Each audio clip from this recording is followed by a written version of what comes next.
Hello and welcome to the Business Revolution podcast and my third series, which is Changing Conversations. And I'm joined today by Jason Shiers.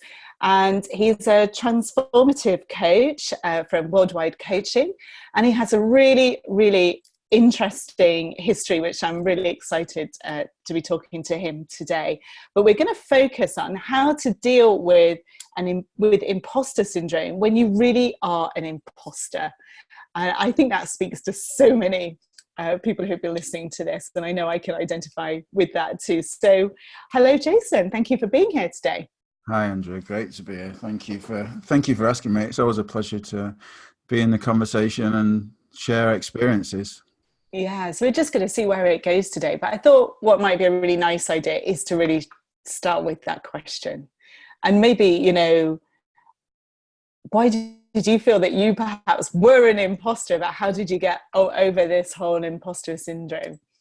Yeah, it was after thinking about the title. It was like I thought about it and I thought, of course, there's no such thing as really an imposter, but it's like there's more evidence to make it appear real, and there was a lot of evidence in my life to make it appear real that I was really an imposter.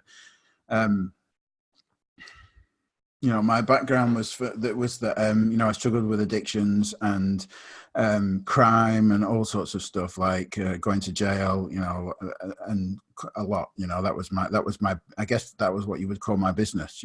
Was committing crime, taking drugs, going to jail for a long time from my early teens until my mid-20s. So I really, even though I had some experience of working, it never went too well. It was within a family business, or I'd go and it was at a point when I was trying to change my life, stop taking drugs, committing crime. So I'd go and get a job. It'd last a week, or something like that. And then I'd just be like, I'd be so rebellious or so caught up in myself because I didn't realize that, I would, the reason I took drugs was to escape from myself. So as soon as I took the drugs away and tried to have a normal life, or whatever I thought was a normal life, it was like I really struggled just to be present with people, to have relationships, to interact in the world, to relate to people. I didn't have a clue because my whole life had been an escape. Long before I took drugs, I used food and gambling and anything else I could, like to escape from life. So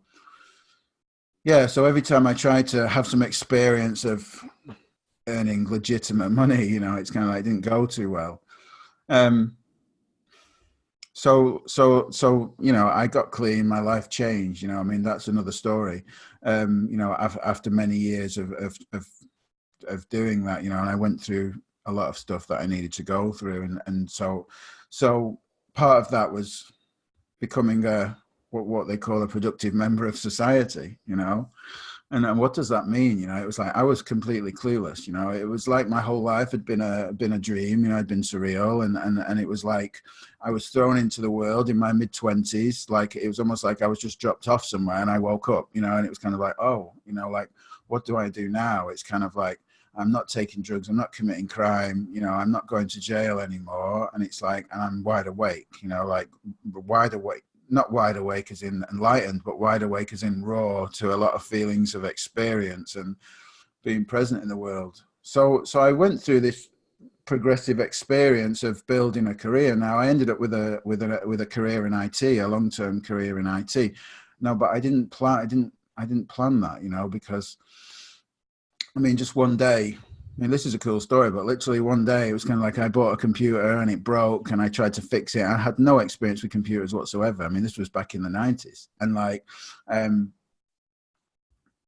bought this computer and it broke and I was on these helplines trying to fix it and reinstalling things. And I never knew that day that I bought a computer, that one day I would end up with having 20 years in an IT or having my own business. It would just never looked like that.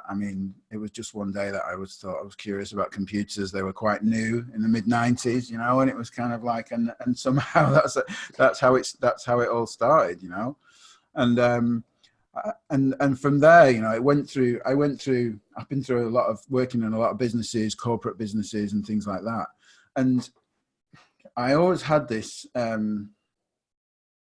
I even talked about this with friends. It was not known as imposter syndrome, then. It was just kind of like a a feeling that I had and that friends had, and it was a common thing that like one day someone was going to come up and tap me on the shoulder and go, "Hey, you, come on," you know. It's kind of like we know all about your past, you know. It's kind of like it's time to go, you know. Yeah. And it was like, and I had that carried that with me everywhere, you know. It was kind of like it was always there. It was always like it was always present, and no matter how far I got into my career, because my career got progressed, you know, from like smaller business into corporate business, you know, into, you know, dealing with, I mean, there were times when I was, you know, I had businesses, credit cards and payment details and so on. And I was spending like hundreds of thousands of other people's money, you know, and I'm thinking me, you know, it's kind of like, you know, because I'd spent most of my life in jail, you know, and committing crime. And if anyone knew, they wouldn't give me their credit card details. So there really was a strong case, you know, to believe that, yeah, I was really an imposter. And if anyone really knew me, you know, it's kind of like, then it would be like a case of, you know, and even like the last corporate job that I had before I started my own business was a financial institution. So like we were creating content and dealing with the financial regulation. Yeah, it was in mortgages, and it was a financially regulated industry, you know. So it was kind of like, I was thinking, God, if anyone really knew me. So even right through my whole corporate career, I mean, that was about, my last corporate job was about, I don't know, maybe 6 years ago or something like that. That was when I finished with it. But even up to that day, for the whole 18 years or whatever that I spent doing that, it was kind of like every day, you know, I had that feeling, no matter how good I got at my job, and I was really good at what I did, you know. It's kind of like people headhunted me and I moved from business to business, and I had this great corporate looking CV and career and so on, and lots of experience, and no matter where I got and what I did, you know, it was kind of like, it was always that thing that one day someone was going to say, come on, you know, we've heard all about your past and that's it, you know. And it was like, and I just didn't have a clue what that was. I mean, it was always there. It was at times overwhelming, and there was always an experience where someone said, "Oh, can you pop in my office for a minute?" You know, it was kind of like, then it'd be like, "Oh no, they know," you know. It's kind of like, it's all going to be revealed. And you know, of course there was no such thing. It was never there. I don't think anyone really cared, you know, about that. It was just because people relate to who I am in the moment, you know. It's kind of like they're not really caught up in that stuff. I mean, it was a long time ago, I guess, that it was really important to have a degree and to have a, you know, I guess it was more important to have come from a good background, whatever that means, you know. And it's kind of like, and people were really focused on your education and your study and things like that. Whereas now more people have woke up to the fact that, you know, people have a past, you know, and it's not relative to who they are in the present. And you know, for me, I didn't wake up to that. You know, I was still caught up in my past and my struggles and my personal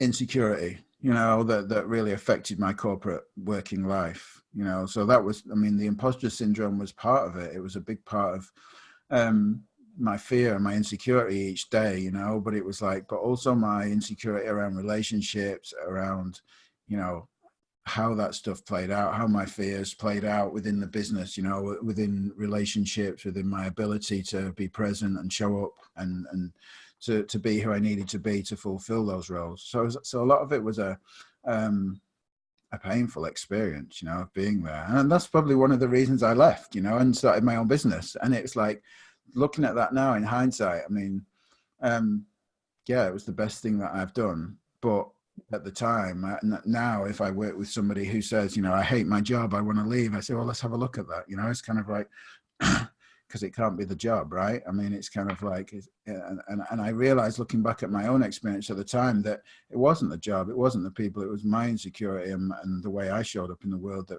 made such a difference to how I felt in that experience. Yeah.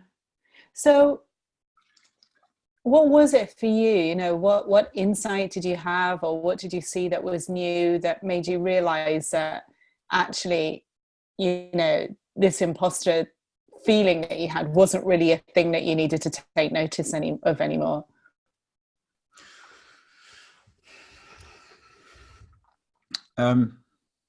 Yeah, I mean, that was the big insight. I mean, where the dominoes started to fall around.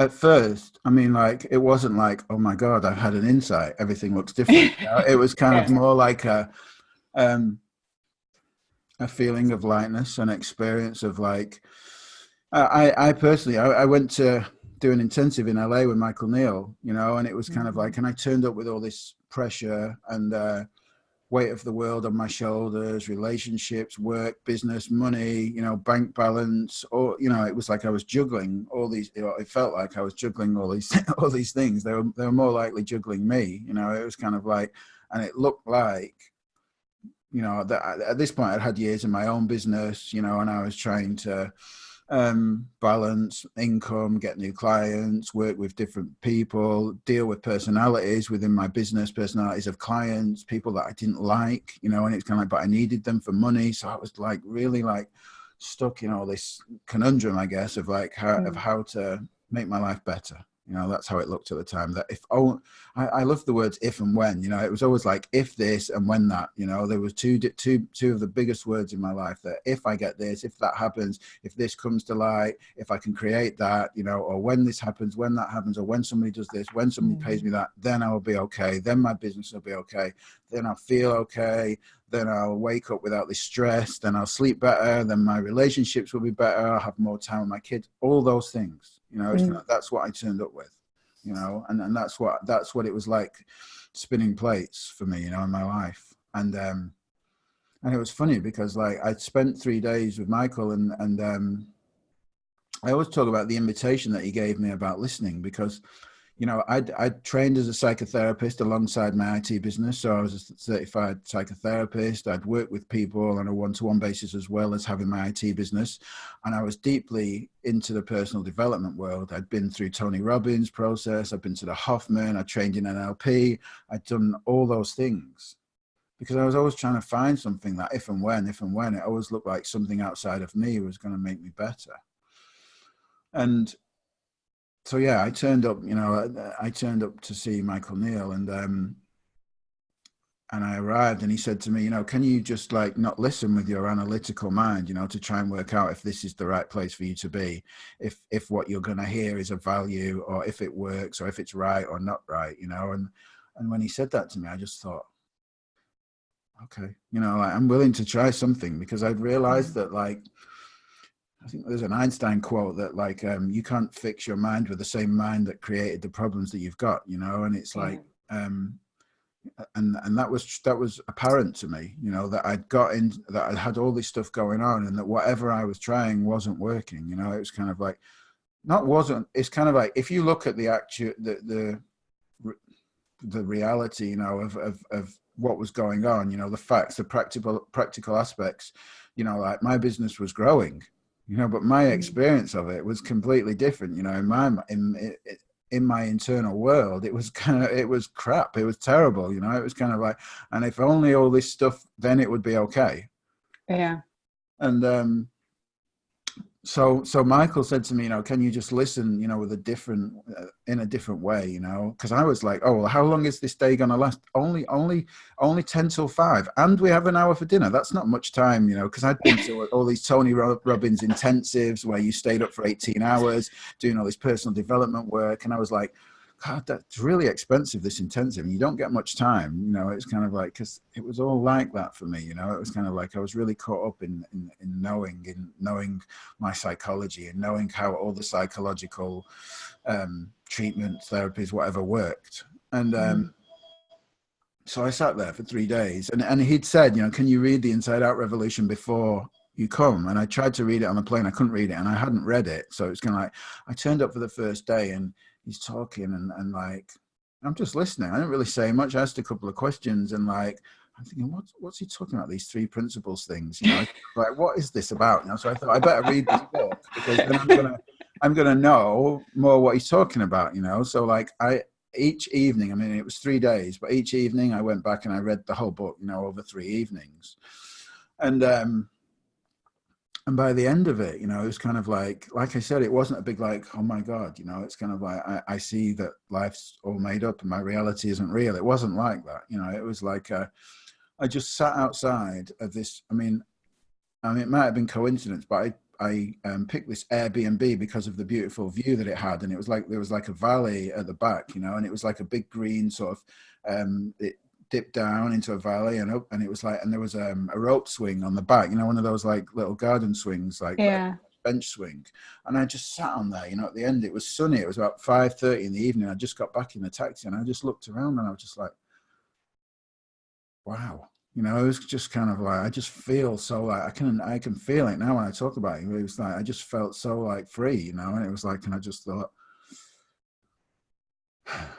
you know, I just thought, I don't know what happened or what was said there, you know. It was kind of like, or where it came across, but all of a sudden, all those things, all those plates that I was spinning, all that stuff that looked like it needed to be in order for me to be okay, all those places it looked like I needed to get to in order to achieve or to be accepted or to be good enough, you know, all of a sudden didn't look true anymore. You know, it was kind of like I was just like there in the moment, in that moment, and I thought, wow, you know, how come I've missed, you know, this beauty? How beautiful is this, like where I am now in this moment, you know? And it was like, and it wasn't about next week getting back to business and life and sorting things out. It was just about being present in the moment and just about experiencing, you know, life, you know, where the only place that it is, which is right now and in the moment, you know, and that was my insight, my with the start of the journey, you know, of realization, where the dominoes started to fall. Yeah. And that's just beautiful, isn't it? Because like, it's as you say, you kind of think to yourself, well, how have I missed this? You know, and we spend so long. I mean, I know that I spent most of my adult life, you know, searching for that magic thing that was going to make me happy. You know, as though I, on some level, you know, my default was to be like just unhappy. You know, that was me, and I needed something outside of me to make a difference. You know, whether that be a job or a different house or more holidays or whatever. I thought it was going to be, if I could just get that sorted, I'd be okay. And it's so powerful, isn't it? That realization that it's always been there and it's always been available to you. Yeah.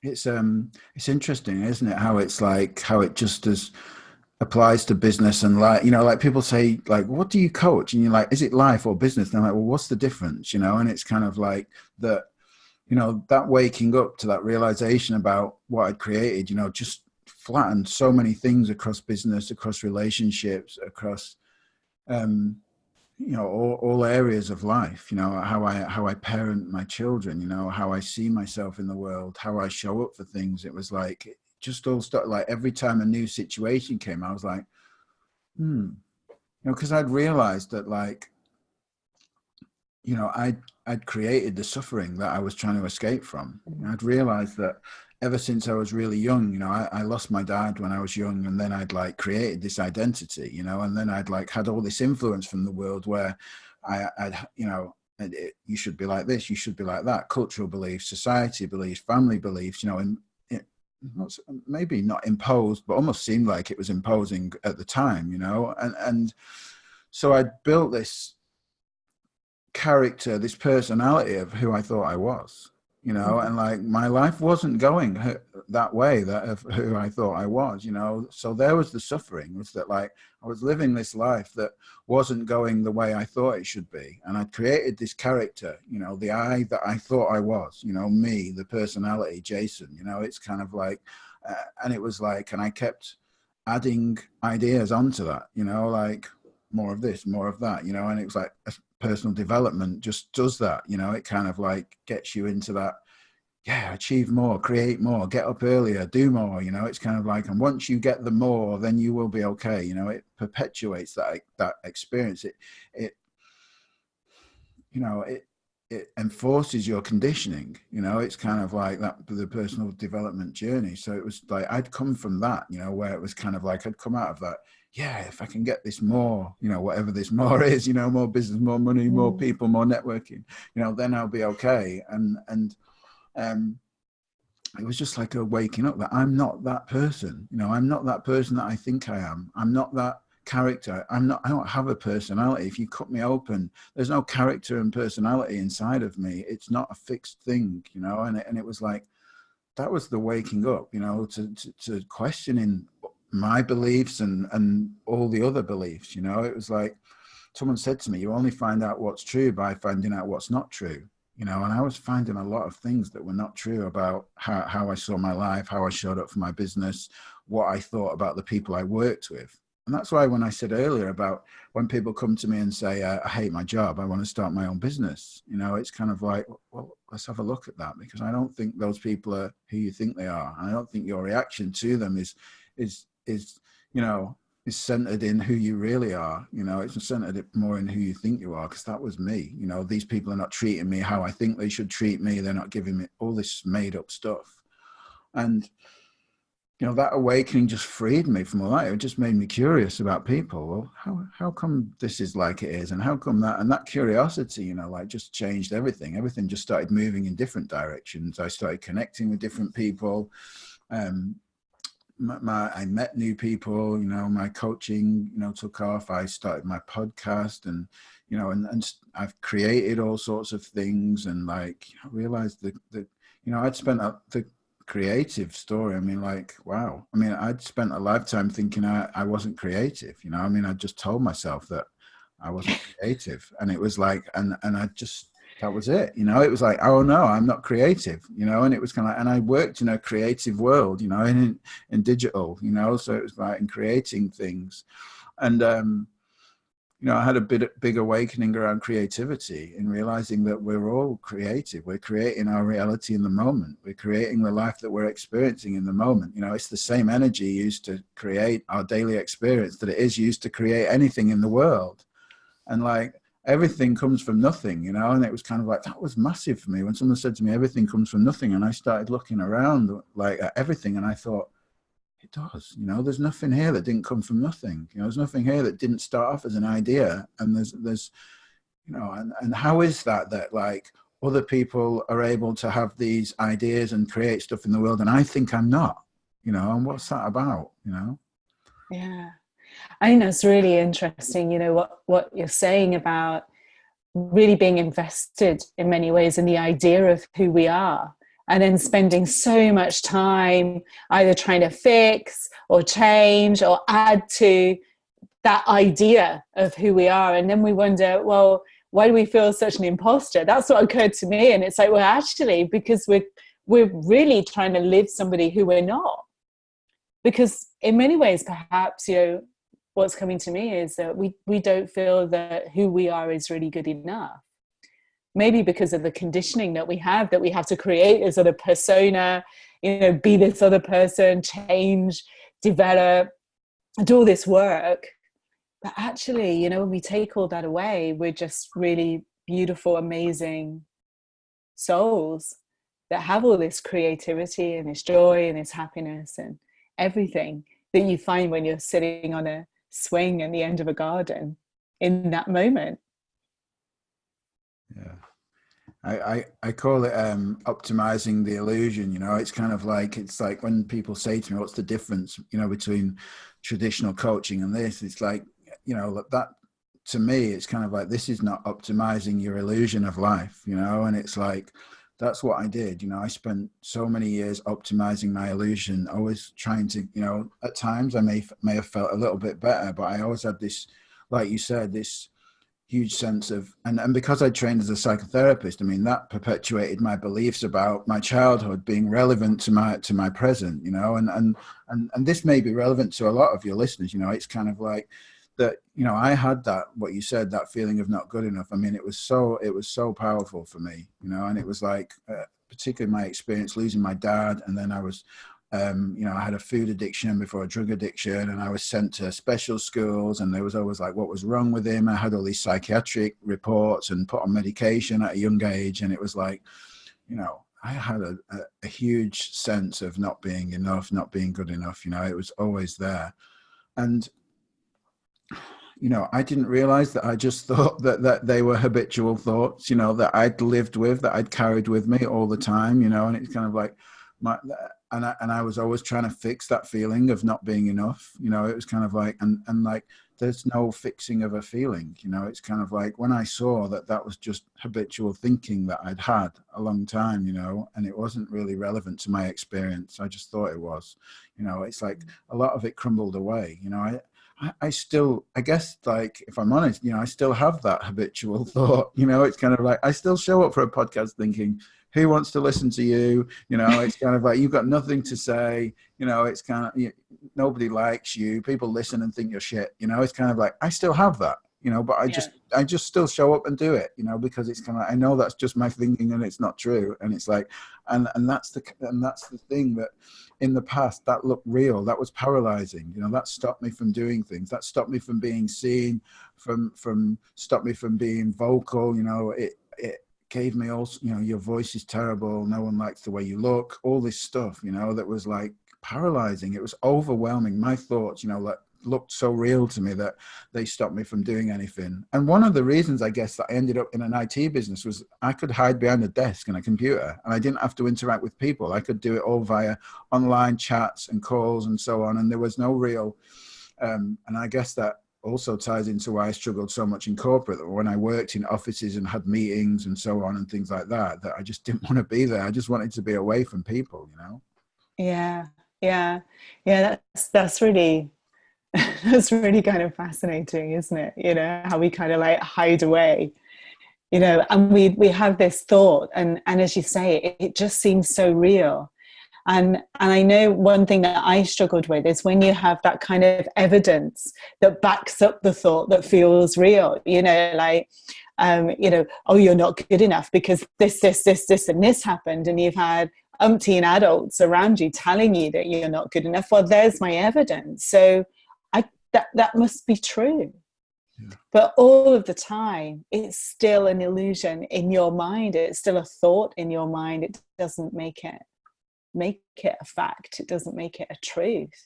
How did you really square that there was this kind of evidence that backed up the thought, if you like? How did you square that in your own mind?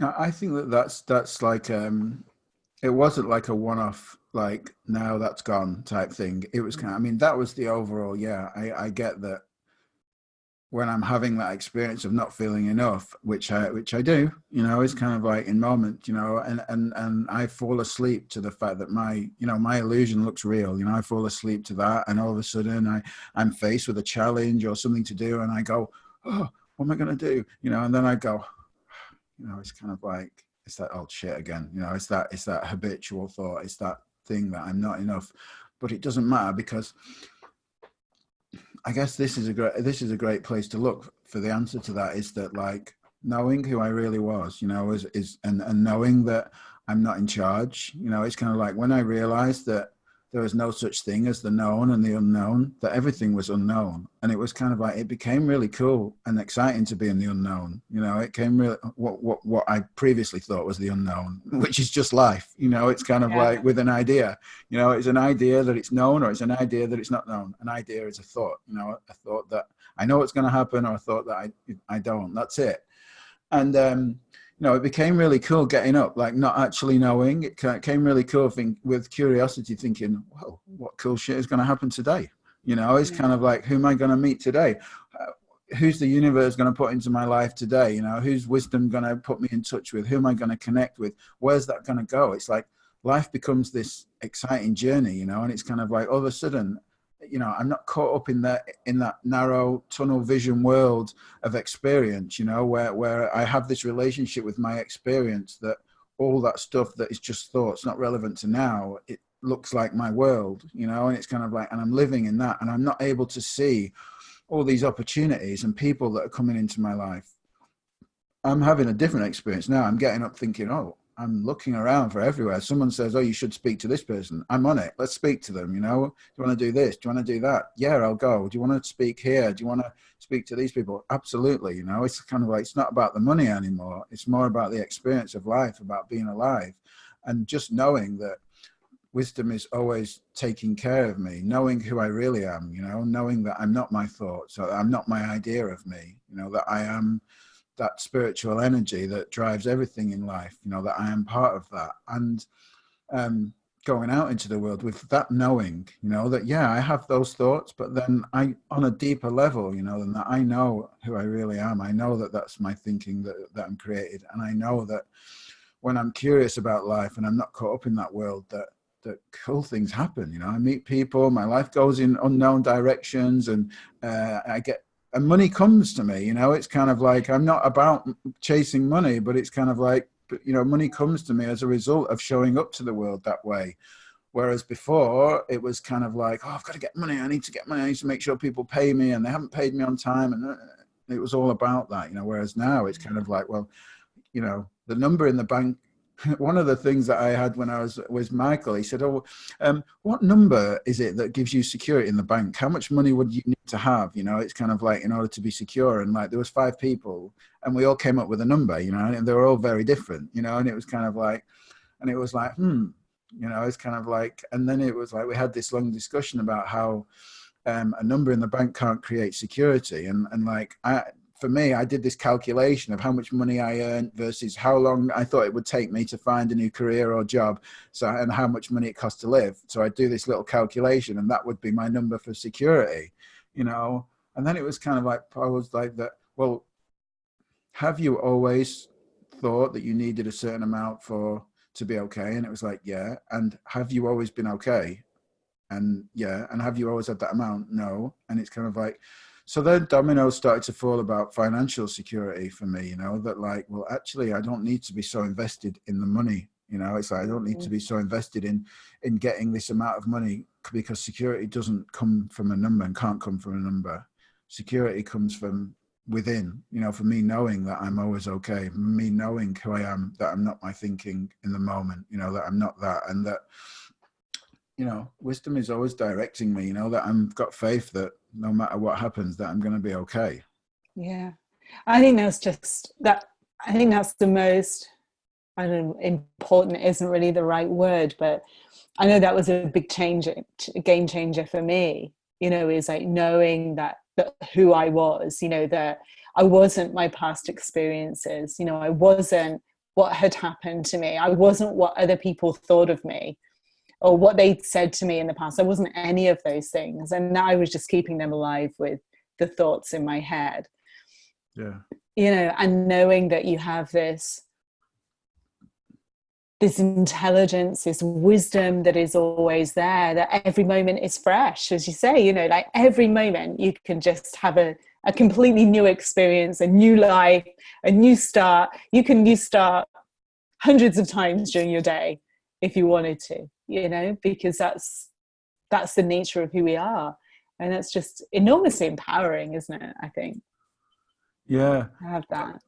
You know, in the same way that there's always evidence to make thought look real about the past, like for me particularly, it was always there so strongly because I'd spent like so much time committing crime, and then I was in financial institutions, so there was real strong evidence, you know, to say. But like now, you know, if I look for it, there's always evidence to see who I really am. There's always evidence to see that I've always been looked after, that I've always been okay, and I've always thought that I wasn't, you know.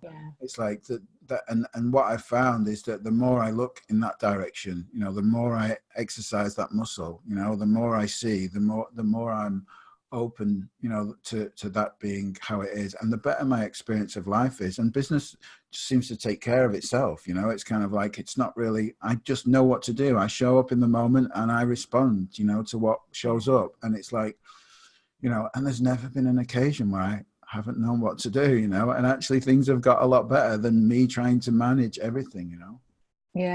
Yeah, I think that's so important. Thank you so much for sharing your journey with us today. It's been lovely. I know that we only have a short window of time, so you know, maybe we can carry on the conversation another time, because it's been so lovely to chat to you, and I could have, you know, talked to you all day. I think we could have just got another coffee and carried on.